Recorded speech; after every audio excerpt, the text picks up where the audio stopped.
ನಾನು ಒಬ್ಬರ ಕಡೆ ಬಂದಿದ್ದೀನಿ, ಏನ್ ಸುಖ ಐತಿ ಈಗ ಚೌಕಾಸಿ ಇವ್ರಂತ ಕೆಂಪರಾಮರು ಕೆಂಪನಾಡು ಅಂತವರು ಜಮೀನು ಇರ್ತಾರೆ, ಅವ್ರಿಗೆ ನಾವು ಎಷ್ಟು ಹಂಚಿ ಅವರು ಕರ್ತವ್ಯ ಮಾಡ್ತಿದ್ದಾರೆ, ಯಾಕಂದ್ರೆ ಫ್ಯಾಮಿಲಿ ನೋಡ್ತಾ ಇದ್ದಾರೆ. ಹಾಗೆ ಈ ಒಂದು ವಧುವರ ಸಭೆ ಅಂತ ಹೇಳಿದ್ರೆ ಭಗವಂತ ಕೊಟ್ಟ ಒಂದು ವರ ಇದೆ. ಇದೆಲ್ಲ ನಾವು ಕೊಡ್ಕೊಂಡು ಏನಪ್ಪಾ ಅಂತ ಹೇಳಿದ್ರೆ ಸುಖ ದುಃಖ ಎಲ್ಲ ಇರುವನೇನೆ, ಆದ್ರೂ ಕೂಡ ಹೆಣ್ಣು ಮಕ್ಕಳ ಒತ್ತನೆ ಇರ್ತಾರೆ. ವರದಕ್ಷಿಣೆ ತೆಗೆದುಕೊಳ್ಳದೆ ಮದುವೆ ಮಾಡಿಕೊಳ್ಳುವಂತ ಯುವಕರು ಬೇಕಾಗಿದೆ. ನಮಗೆ ವರದಕ್ಷಿಣೆ ತೆಗೆದುಕೊಳ್ಬಾರ್ದು, ಏನು ತಗೋಬಾರ್ದು. ಯಾಕೆ ಎಲ್ಲ ನಾವು ಬಿಟ್ಟು ಹೋಗುದಿದೆ, ನಾವು ಬರುವುದಕ್ಕೆ ಮಕ್ಕಳೇ ಹೋಗುವುದು ಮಕ್ಕಳೇ ಇರುವಾಗ ನಮ್ಗೆ ಯಾಕೆ ಇಂಥ ಚಿಂತೆ? ಅದಕ್ಕೋಸ್ಕರ ಎಲ್ಲರೂ ತಂದೆ ತಾಯಿಗಳು ದೇವರಲ್ಲಿ ಮಾಡಿ ಹೇಳಬೇಕಾದ್ರೆ ಯಾರೂ ವರದಕ್ಷಿಣೆ ತೆಗೆದುಕೊಳ್ಬಾರ್ದು. ನಾ ಇಲ್ಲಿವರೆಗೆ ನಾನು ಯಾವ ವರದಕ್ಷಿಣೆ ತಗೋಅಂತ ನಾನು ಹೇಳಿಲ್ಲ. ಕೆಲವು ಮಂದಿ ಹೇಳ್ತಿರ್ತಾರೆ, ಆಮೇಲೆ ಅವರು ಅನುಭವ ಅವರನ್ನು ಅವಶ್ಯಕತೆ ಅವ್ರು ಮಾಡಿರ್ತಾರೆ, ಅದಕ್ಕೆ ನಾವೇನು ಮಾಡಕ್ಕೆ ಬರೋಲ್ಲ.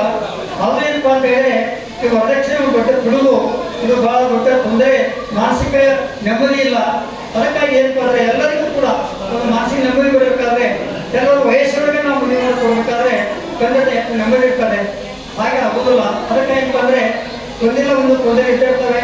ಅಥವಾ ಅದಕ್ಕಾಗಿ ಏನಪ್ಪ ಅಂದರೆ ಜೋಡಿಯನ್ನು ನಾವು ಯಾಕೆ ಮಾಡ್ಕೊಂಡ್ರೆ ಮುಂದಿನ ಒಂದು ಪೀಳಿಗೆ ಆಗಬೇಕು, ಒಂದು ಹೊಸೋದರ ಆಗಬೇಕು ಅನ್ನೋ ಸಲುವಾಗಿ ನಾವು ಯಾವ ಒಂದು ಪದ್ಧತಿಯನ್ನು ದೇವರನ್ನು ಜಾರಿ ತಂದಿದ್ದಾನೆ. ಈ ಒಂದು ಪದ್ಧತಿಯನ್ನು ಸರಿಯಾಗಿ ಮಾಡಿಕೊಂಡು ನಾವು ಓದುತ್ತಾದ್ರೆ ಅಲ್ಲಿ ಯಾವುದೇ ದೇವರಿಯನ್ನು ತೆಗೆದುಕೊಳ್ಳುವಂತ ಆ ಗಂಡ ಹೊರ ಬರಬೇಕು. ಮುಂದೆ ಇವತ್ತು ದುಡುಕಲಿನ ಜೀವನ ಇದು. ಎಷ್ಟೇ ಶ್ರೀಮಂತರಾಗಲಿ, ಎಷ್ಟೇ ಬಡವರಾಗಲಿ ಅಥವಾ ಕೂಲಿಗರಾಗಲಿ, ಇದು ದುಡಿದು ತಿನ್ನುವ ಜೀವನ.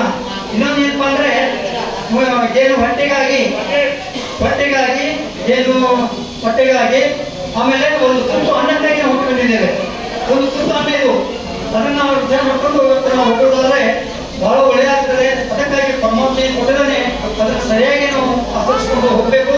ಮತ್ತು ಎಲ್ಲ ಪಾಲಕರ ನಮ್ಮ ಹಾಗೆ ಎಲ್ಲರೂ ಒಂದೇ ಅನ್ನುವಂಥ ಮಾತು ಇಟ್ಕೊಂಡು ನಾವು ಹೋಗ್ಬೇಕಂತ ಹೇಳಿ ಹೀಗೆ ಧಾರಾಟಿ ತೊಂದರೆ ಬಂದರೂ ಕೂಡ ಅವನ್ನೆಲ್ಲ ಸೇರಿಸಿಕೊಂಡು ನಾವು ಸಂತಪ್ತ ಆಗೋಣ, ಜೀವನವನ್ನು ನಾವು ನೆಮ್ಮದಿ ಇಡೋಣ ಮತ್ತು ವಂಶಾಭಿವೃದ್ಧಿಯನ್ನು ಬೆಳೆಸ್ಕೊಂಡು ಹೋಗೋಣ ಅನ್ನುವಂಥ ವಿಚಾರ ಹೇಳಿ ನನಗೆ 4 ಮಾತನ್ನು ಕೊಟ್ಟಂತ ಎಲ್ಲರ ಹಿರಿಯರ ಮುಂದೆ ವೇದಿಕೆಯ ಪರವಾಗಿ ಎಲ್ಲರಿಗೂ ನಾನು ಧನ್ಯವಾದ ತಿಳಿಸಿ ನನ್ನ 4 ಮಾತನ್ನು ಮುಗಿಸುತ್ತೇನೆ.